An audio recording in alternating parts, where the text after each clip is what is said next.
The Greek philosopher Euripides said, "The best and safest thing is to keep a balance in your life. Acknowledge the great powers around us and in us.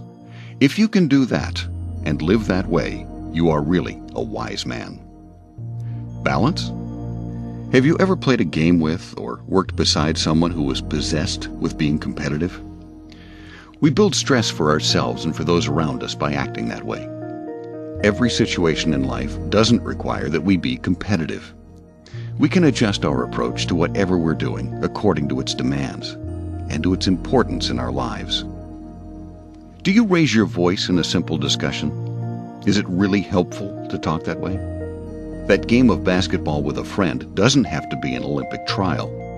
Try leaving behind those weapons, shouting, having the last word, putting someone else down, blaming. These are exhausting tools. The advantage of perfectionism is that sometimes we produce fine work or play a perfect game. But in the process, we all feel tense and have a hard time relaxing. This behavior can conceal a number of deep fears. Are we acting aggressive because we're afraid of failing? Does it make us rein in our emotions for fear of losing control? Look for a moment at the happy people around you. They're probably motivated by enthusiasm and aren't afraid of failing, of showing their vulnerability.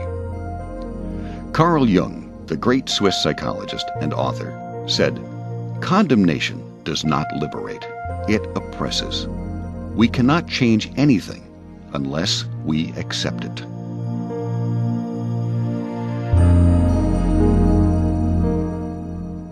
Try one of these 4 tricks to help overcome perfectionism and accept life as it is presented to you. First, list the pros and cons of being a perfectionist about your work, your play, or your relationships. It will become clear that trying to be perfect or demanding that others be perfect does not help. Second, identify a task and set a time limit. For example, instead of saying, "I've got to write a perfect letter," tell yourself, "I've got 15 minutes to write this letter, so I'll keep it short." Third, confide in a close friend or family member if you feel inadequate or nervous about a situation. Try treating this as a challenge. Dare to be average and admit it. It won't hurt, and it might even feel good. Fourth, focus on the process instead of the outcome.